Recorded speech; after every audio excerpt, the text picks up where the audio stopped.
Talk about a crusher. Yes! Oh! Are you kidding me? And gone!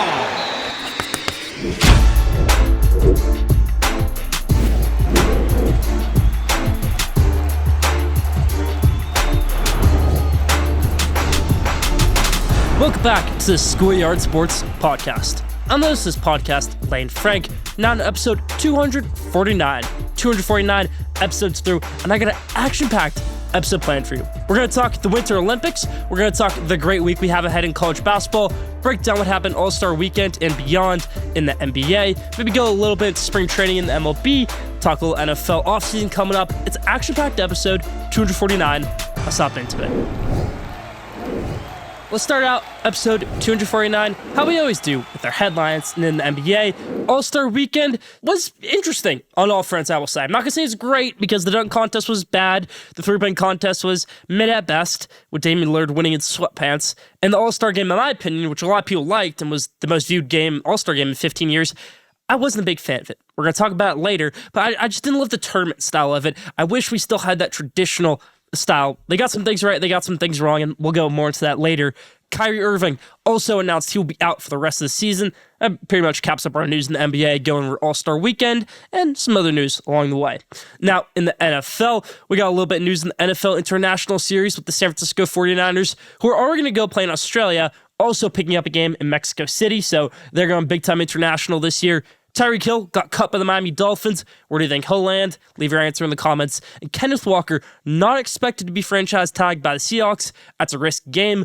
I think they're going to extend him, but we'll see how this saga plays out. Never know with running backs in the NFL. In the MLB, Walker Buehler, who used to be seemingly a Cy Young candidate, has signed a minor league deal to come to El Paso right here, play for the San Diego Padres AAA affiliate after being the star of the Dodgers just a few years ago. MLBPA is a mess right now. They just hired their new guy, but obviously what happened with the old one, if you're not familiar, I'm not bringing it up what happened, but you can always search it up. But this is bad for the MLB and MLBPA, the players, knowing that a lockout is presuming and that situation like this happened so close to that situation coming up. Also, Twins star pitcher Pablo Lopez will be out the whole entire season, it seems like, with a torn UCL, needing Tommy John surgery. Just a few years ago, he was a star in the Rangers, the Marlins, pitching for the Twins now. In the Olympics, hockey is underway. Canada, they almost lost today. It was a close one. They pulled down, and USA ended up taking down Sweden. We're going to have some good matches in that semifinals of hockey. We got snowboarding going on. We got, I like the Winter Olympics. There's always interesting sports to watch. I mean, I've even watched ice dancing in the Olympics, which is something I would never do in my free time. But when the Winter Olympics are on, hey, why not go for it? That's about for the headlines this week. Leave your thoughts in the comments.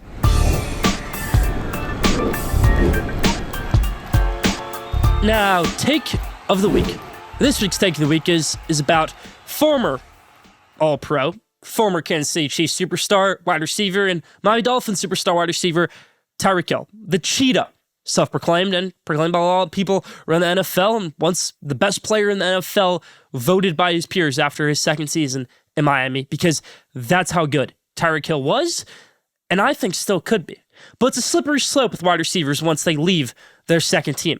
Now, let's think about it. When DeAndre Hopkins left the Arizona Cardinals after having a great stint with the Texans, a decent stint with the Cardinals, his career fell off a cliff. He went to a few other teams, Titans, then he went over to the Baltimore Ravens, Chiefs. Didn't work out at those places, and his career, after once being the best player in the game at that position, just wasn't there anymore. But on the other side of things, what about a guy like Devontae Adams, where it did work out for him, where he may have had a rough year or two in Las Vegas or a rough year or two in New York? Well, he really turned it on this year in LA. A guy like Cooper Kupp, he also really turned it on this year after we thought he was done after winning Offensive Player of the Year and getting cut by the Rams. Well, he was fantastic for the Seahawks, and he was their secret weapon all season long. There's also the other side, attached to DeAndre Hopkins, a guy like Julio Jones, who was once the best player in the game at that position, left the Falcons, and couldn't do much in his career. He went over to the Tennessee Titans and couldn't do much there, went down to Tampa Bay, and went up to Philadelphia to finish his career, and it just didn't work out. So what category is Tyreek Hill going to be put in? Because he was once the best player at this position. Is he going to be in that DeAndre Hopkins, Julio Jones category where kind of just fills it out and doesn't play well? Or is he going to keep at the top of his game, be like a Devontae Adams, be like a Cooper Kupp? I think he'll be like a Cooper Kupp, like a Devontae Adams. I still think he could be a wide receiver number one, and I think the best landing spot for him still is the Kansas City Chiefs. They don't just need him, he needs them. It's going to work out perfectly if they remarry. They need to reconcile because Patrick Mahomes needs a receiver number one.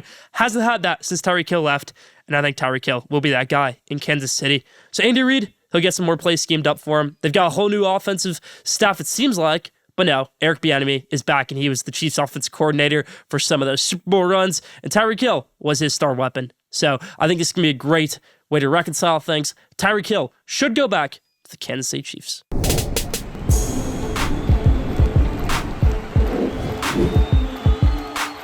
Now, this week's top five is top five teams in the NBA. Let's hop into it. Now, before we get into the top five, I'm going to give you an honorable mention, and it's going to be the Cleveland Cavaliers. Not just because they have such an easy remaining schedule coming up from now to the playoffs, but also Evan Mobley is coming back. We're going to get James Harden on the court for them, and it's going to work out smoothly. So I think Kenny Atkinson's a great coach. Cavs, they can sneak their way in here by the end of the year. Right now, I got them on the outside looking in. A lot of optimism over there in Cleveland. Number five, Denver Nuggets. Now, the record might not be top five, but when you got Nikola Jokic, when you got Jamal Murray, when you've got a team that won a championship just 3 years ago and not much has changed, you got to be on this list. So number five, Denver Nuggets. Number four, I'm going to go with my New York Knicks. I know the Knicks have struggled a lot at times this year, but there's also been a lot of good for the Knicks this year, and that's why they're number three in the Eastern Conference. They beat the Nuggets the other night. They're going to get better. They didn't make trades this year. They just picked up Jeremy Sohan. I'm excited and looking forward to the Knicks, especially if they can stay healthy come playoff time. Four, the Knicks. Three, the bad boy Detroit Pistons, led by Cade Cunningham, Azor Thompson, head coach J.B. Bickerstaff. I mean, they've just done a great job all year long. It starts guys like in the bench, like Dennis Jenkins, Isaiah Stewart, Jalen Duren is awesome for them. So it's a really good squad. They're really fun to watch. And the Detroit Pistons, number one in the East, number three on my list. Number two, I'm going to go with the Oklahoma City Thunder. I thought about putting the Spurs here, and that's what I have on the paper. But we're going to flip that. I'm going to put the Spurs at number one and the Thunder at number two. I know what the record says, but I also know what the record of Spurs versus Thunder is, and the Spurs have borderline owned them this year. Now, I don't know if the Spurs can beat the other 29 teams. I think the Thunder can beat 28 teams in the NBA. I think there's one team they would lose to, though, in a 7-game series, and that is the San Antonio Spurs. So for that reason, and for that reason only, I'm putting the Spurs at number one and the Thunder at number two. That's about for top five.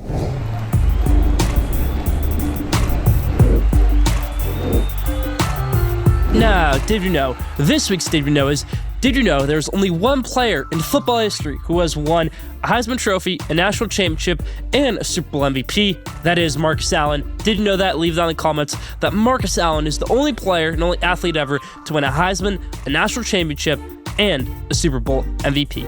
That's about for Did You Know this week. So here's a hot topic to talk about: tanking in the NBA. Every other league does it, and the NBA does it too. But the NBA hates it for so many reasons that they have a draft lottery where the worst team in the league hasn't had a number one pick since 2018 when the Phoenix Suns had the number one pick. It took DeAndre Ayton. That's how much the league hates tanking, and that's why I think the lottery is rigged, and they make it that way to where the worst team won't get the number one overall pick as a punishment to them for losing so many games. The NBA is thinking also, and Adam Silver is thinking about removing the draft in of itself and like players pick where they want to go. And that actually isn't the worst idea. I'm still a fan of the draft. I'm not going to go fully radical, but like Darren Peterson isn't going to want to go play for the Oklahoma City Thunder just because of the best team. No, he wouldn't play there. He wouldn't get the role he wants. He maybe want to not go to a team like Utah, maybe pick a team like Brooklyn or Milwaukee to go to instead, which does create issues for this whole tanking thing. I'm a fan of tanking being embraced. That's what I think. Mark Cuban, a few years ago, well, he fully embraced it, and he got fined $500,000.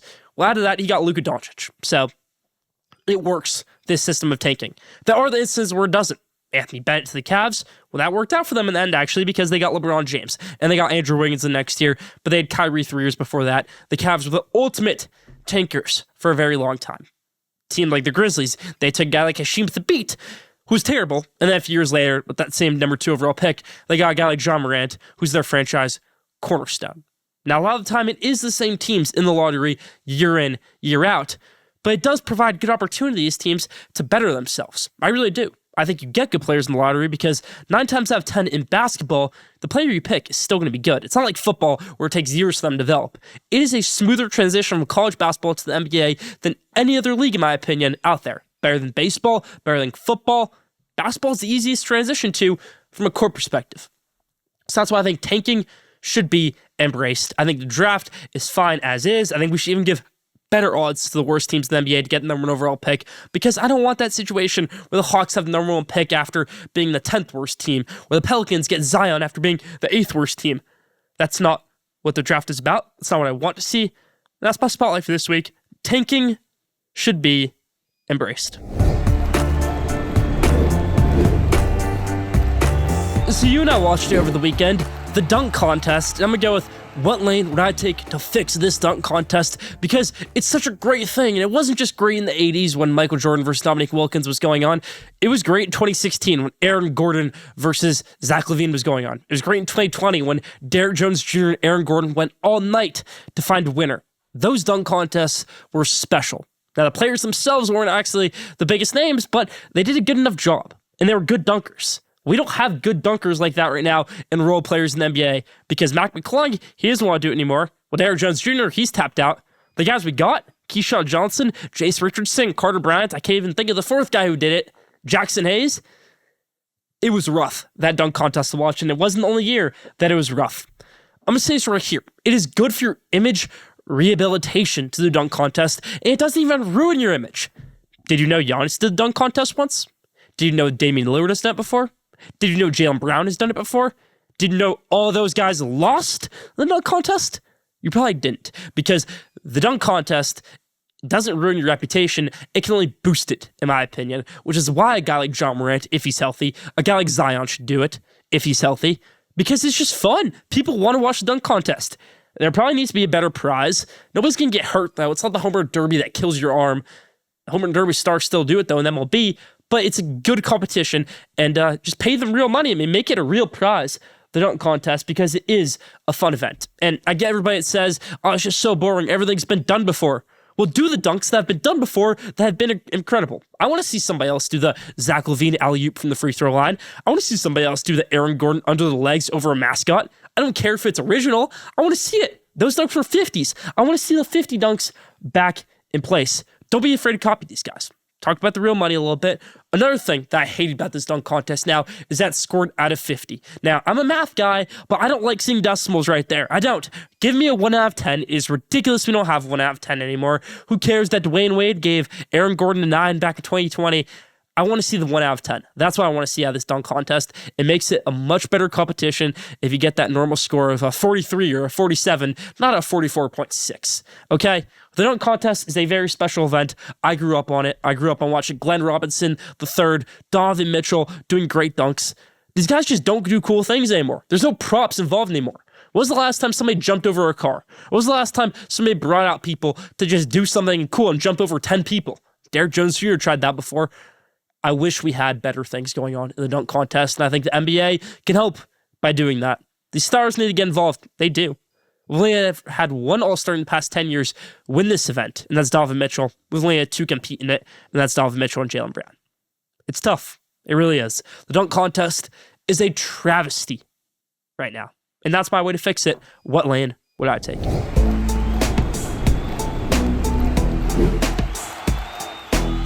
Now, college basketball madness. We're entering the last part of February where teams start to figure out where they're going to land in March. And we've got the best weekend, maybe of all time in the regular season in college basketball on Saturday. We get a Final Four preview. We got Arizona, number 4 in the country, taking on number 2 in the country, Houston. And we've got number 1 Michigan taking on number 3 Duke. This is just such a special weekend. I mean, I'm going to the Michigan-Duke game. If you know me, if you've ever watched this show before, the only 2 college teams I ever show passion for are Michigan and Duke. And you've seen that I've only really ever worn Michigan Duke clothes. I've worn UTEP a couple times, like last week when we had Scotty Walden on, but it's really only ever been Michigan and Duke. I've got family ties to both schools. I'm going to Michigan next year, so this is going to be a great game, 1 versus 3. But before we pick that game, I want to run through 5 hot takes, and that one will be the last one. So the first one, I want to kick off with Arizona versus Houston. I think Houston gets the win. I think Houston's going to bounce back after their tough loss in Ames, Iowa on Monday night against Iowa State. Koa Pete is not going to play in this one for Arizona. Kingston Flemings, Chris Senack, Joseph Tugler. Too much for the Arizona Wildcats to handle, picking up their 3rd loss in the past week. Now, next one, UConn versus Villanova.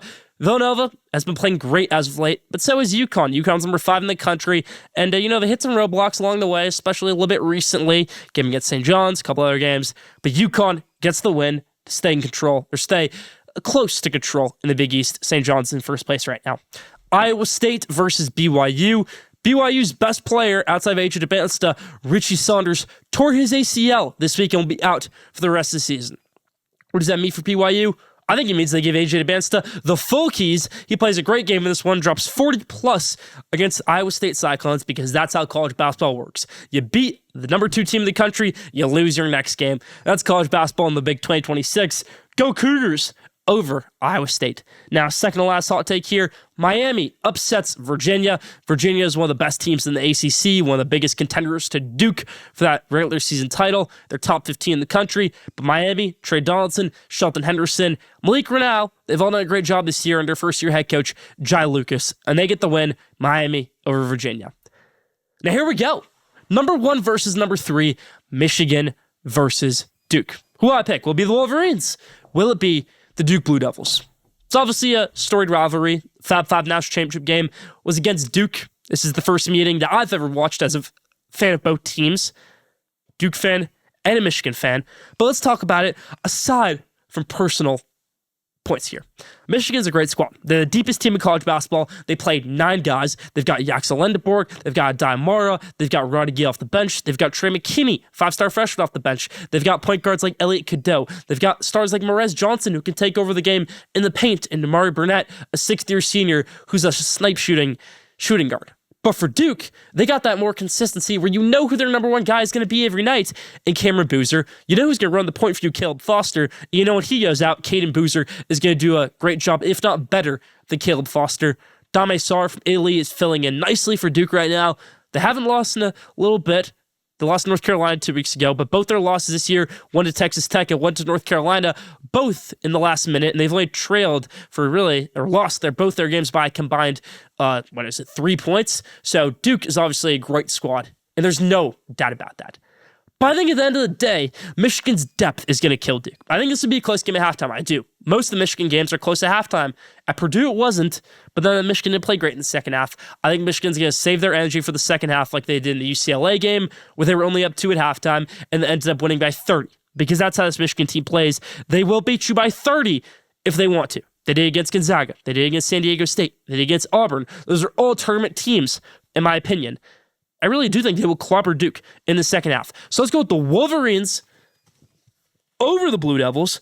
Go Blue. Michigan wins this one. It'll be close to halftime, but the Wolverines pull away to win 95-80 over the Duke Blue Devils. For Duke, I mean, they're a great team. They're going to be a great team. They're going to be a 1 seed come March, and they might just make the Final Four. We got the Final Four slate this week. We got the top 4 teams in the country all playing each other, and I can't wait to see how this one plays out.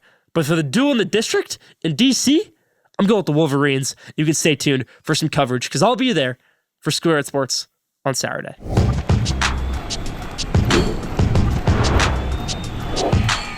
Now, at the buzzer. This week's at the buzzer, I want to talk about Trinidad Chambliss getting eligibility. Now, this whole situation is insane, in my opinion. The craziest part of it, to me, is that if Ole Miss wasn't the one going out, hiring these lawyers and defending Trinidad Chambliss, A, he wouldn't have eligibility. A, he probably wouldn't have wanted to go play there this year. He probably would have wanted to go play with Lane Kiffin again at LSU. But that's the cookie crumbles. They helped him out. He's going to help them out too, and he's going to play for the Ole Miss Rebels next year. It goes to show, that they really tried to get him back, and it worked for them when some other universities aren't going to do it for their guys. Thomas Castellanos, who was the Florida State quarterback this year, kind of just said, damn, because he wanted that extra year too. He tried to file for a complaint, and he didn't get it because his school didn't vouch for him as much as Ole Miss did for Trinidad Chambliss. They didn't. And for Trinidad Chambliss, it's good money, it's good football, and it's good brand for the NCAA. You're going to tell me we didn't get to watch this guy for 4 years at Ferris State. We didn't get to watch him. Nobody knew about him. We watched him for about 10 games starting this year at Ole Miss, and he was that good, and we don't get another year of him? We don't? And that might be it for us watching him starting football ever, because who knows how he'll do in the NFL? No, I want to see Trinidad Chambliss starting again next year, and he will. And that's great for the NCAA. Whether they think it or not, it is. This isn't a situation of Charles Bediako coming back to college after leaving before. It's just a situation of a guy who, yes, had an interesting injury, tonsils, and filed for an appeal. The appeal worked.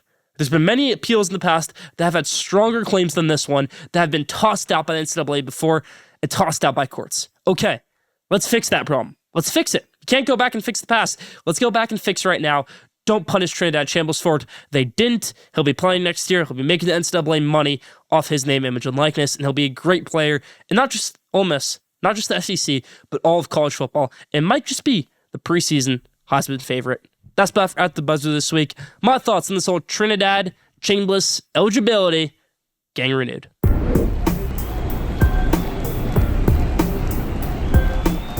Now, best for last question of the day.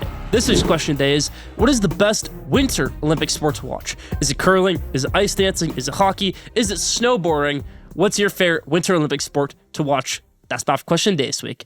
That's about for Schoolyard Sports Land Frank, episode 249. Thank you for tuning in. Follow Schoolyard Sports on Instagram at Schoolyard Sports. Follow Schoolyard Sports on X at Schoolyard Sport. Don't forget to subscribe, rate, and review the best sports content in the world. Be back here next week, episode 250.